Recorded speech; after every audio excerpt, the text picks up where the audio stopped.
ماں نے 12 سال کے بیٹے کو اسکول کے لیے تیار کیا۔ ناشتہ کرنے کے بعد اس کا لنچ اس کے بیگ میں ڈالا، جو ایک جوس، پراٹھا اور آملیٹ یہ مشتمل تھا۔ بچے نے بیگ اٹھایا اور ماں نے زمین پہ بیٹھ کر اس کو سینے سے لگا کر پیار کیا۔ اس نے ماں کے کان میں ہلکے سے کہا، ماما آج میں لیٹ آؤں گا۔ وہ کیوں میرے چندا؟ ماما آج مجھے خدا کو ڈھونڈنا ہے، اس لیے میں لیٹ آؤں گا۔ میرے جگر کے ٹکڑے، خدا کو تم کیسے ڈھونڈو گے؟ وہ تو نظر نہیں آتا۔ ماں نے شفقت سے اپنے معصوم بچے کے سر پر ہاتھ پھیرتے ہوئے کہا، لیکن بچے نے کوئی جواب نہیں دیا اور دوڑ کر باہر گیٹ کی طرف چلا گیا اور اسے بھاگتے ہوئے دیکھتی ماں مسکرا دی۔ اسکول سے واپسی کے بعد بچے نے ایک بینچ پر ایک غریب بوڑھی اماں جی کو دیکھا جو پریشان بیٹھی ہوئی تھیں۔ بھوک اور غربت اس کے چہرے پر عیاں تھی۔ 12 سال کا بچہ اس کے پاس بینچ پر بیٹھ گیا اور اپنا ناشتہ نکال لیا۔ اس بوڑھی مسکین اماں جی نے ترستی ہوئی نگاہوں سے روٹی کی طرف دیکھا اور اپنا منہ دوسری طرف کر کے بھوک چھپانے لگیں۔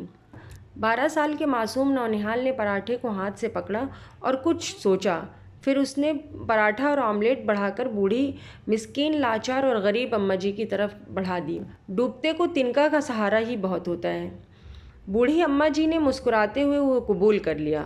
اس کے بعد 12 سال کے معصوم فرشتہ نما بچے نے بیگ میں ہاتھ ڈالا اور ہنستے مسکراتے ہوئے جوس کی بوتل بیگ سے برآمد کر لی، جیسے الادین کے چراغ سے جن برآمد ہوتا تھا۔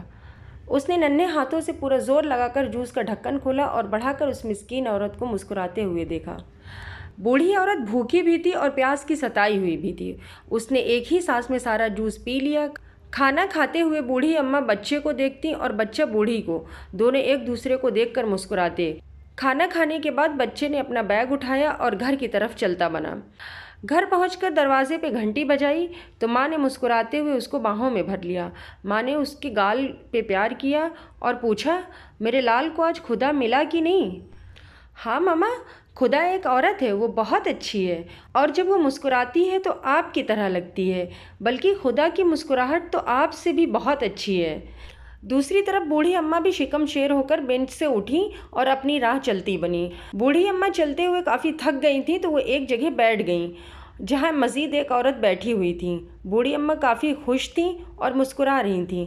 آپ کچھ زیادہ ہی خوش دکھائی دے رہی ہیں، پہلے سے موجود عورت نے بوڑھی اماں سے پوچھا۔ ہاں، میں آج کافی خوش ہوں۔ پتہ ہے، آج میں نے خدا کے ساتھ مل کر بہت اچھا لنچ کیا ہے۔ تمہیں پتہ ہے، خدا دراصل ایک معصوم بچہ ہے، بہت ہی پیارا اور چھوٹا سا، میری توقعات سے بھی چھوٹا بچہ، اتنا مہربان ہے۔ تیسرا سین قیامت کا منظر ہے۔ آقائے دو جہاں رحمت للعالمین حضرت محمد صلی اللہ علیہ وسلم کھڑے ہیں اپنی امت کی شفاعت کے لیے۔ اسی دوران اللہ جل شان ایک انسان کو بلائے گا اور اس سے شکوہ کرے گا، میں بھوکا تھا، تم نے مجھے کھانا نہیں کھلایا، میں بیمار تھا، تم میری عیادت کے لیے نہیں آئے، میں حاجت مند تھا، تم میری حاجت پوری نہیں کی۔ وہ انسان کہے گا، یا اللہ، آپ کی عیادت یا بھوک یا حاجت میں کیسے پوری کر سکتا تھا؟ آپ کو کہاں ڈھونڈتا؟ آپ تو خود حاجت پوری کرنے والی ذات ہیں۔